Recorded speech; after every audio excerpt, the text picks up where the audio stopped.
สามกองซาแนลสบายดีแบงส่วนละเมนูในเนาะสามกองกะยาจวกเหยาะมะฮุงเจาะปลาหมึกเนาะปลาหมึกขนาดเนาะปลาหมึกเกลียดเมนูจวกมะฮุงเด้อ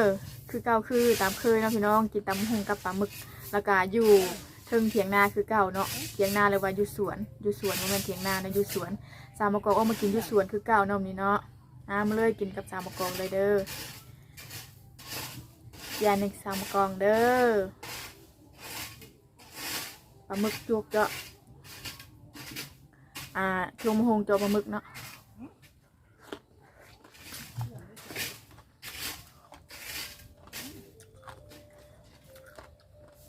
สลาไปเตรียม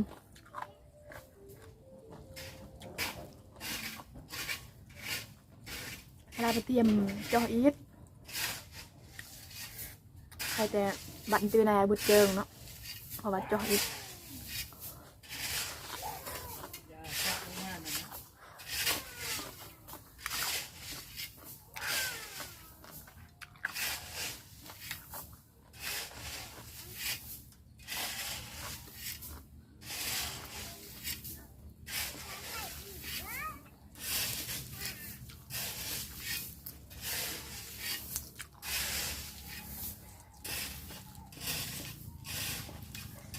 แอมสุดยอด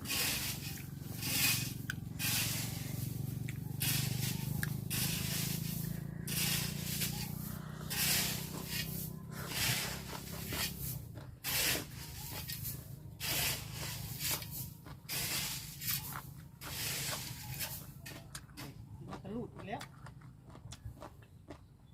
แอนเป็นผู้ชะขึ้นสุดตัวเป็นผู้ชะลงเนาะ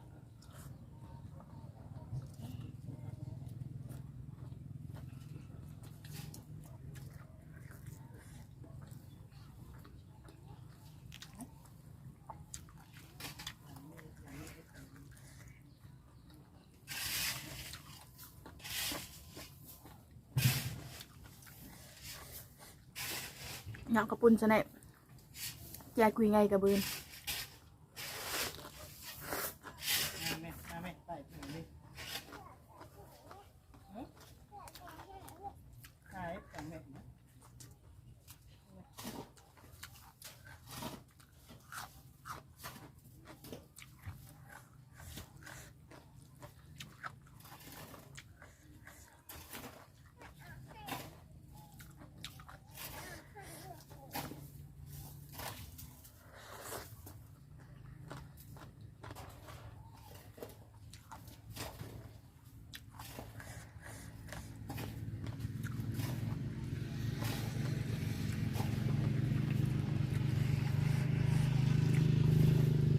แอบมาคือละคือ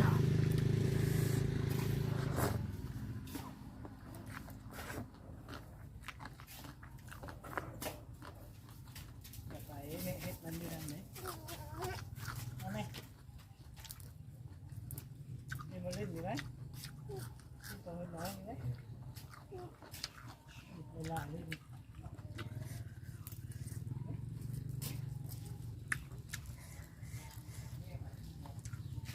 ยายดึงตะบือยายดึงสะเดา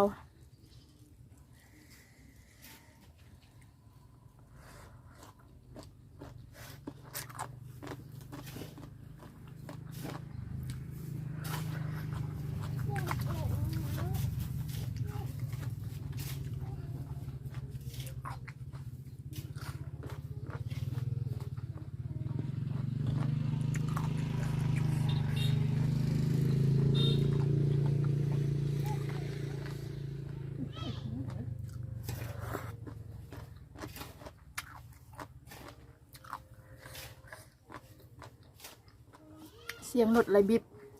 แกจ้ะ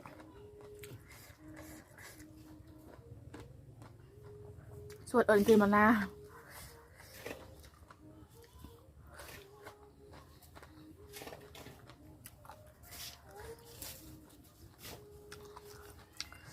มันละ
งาม ใส่ยำ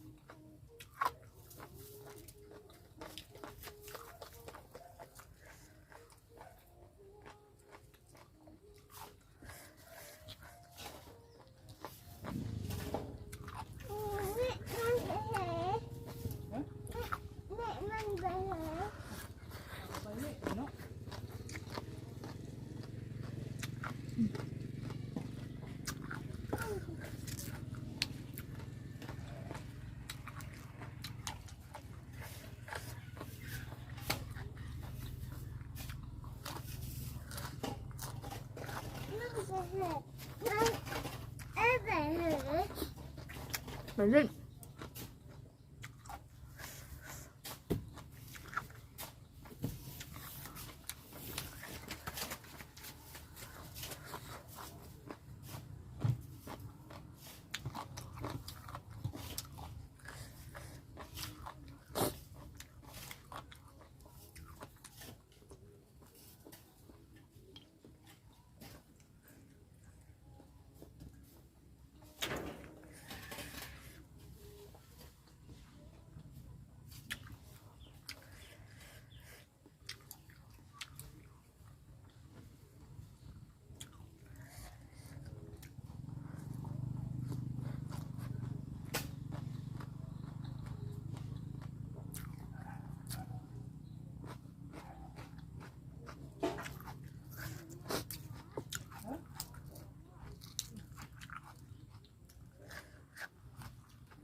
คือกัก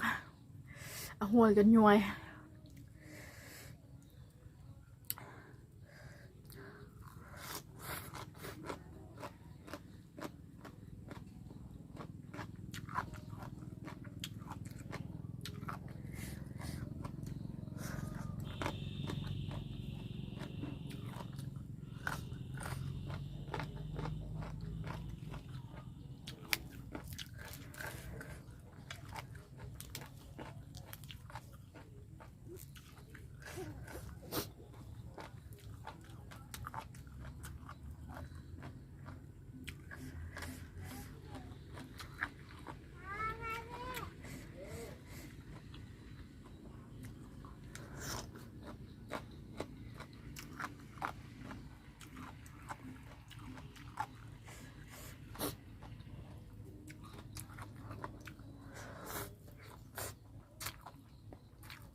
ตั้ง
แล้วบอกหนึ่งก้อนกระมูล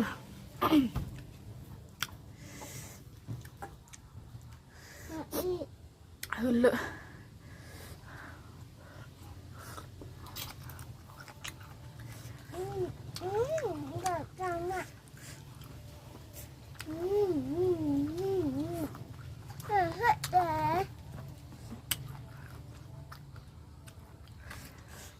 แอม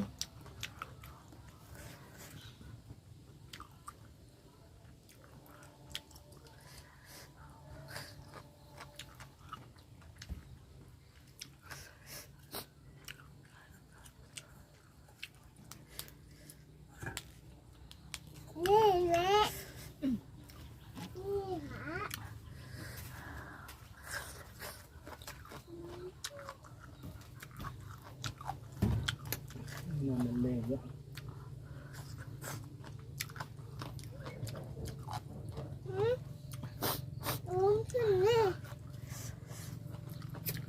ขึ้นเพื่อนเนี่ยคุณดินมือจะไม่ได้ล้างเลยล้างเลย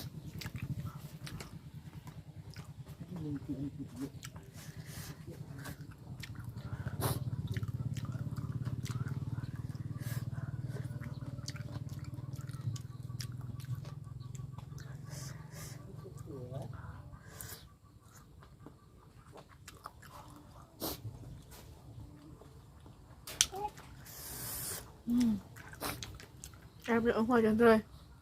ขึ้นได้หนีได้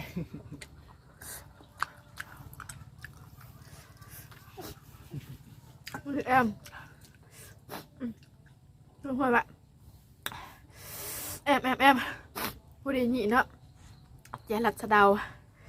อะไรพี่น้องคลิปนี้เอาสำนีก่อนเนาะพอกันใหม่ในคลิปครั้งต่อไปสำหรับคลิปนี้ไปก่อนเด้อขอขอบใจหลายๆเนาะสบายดี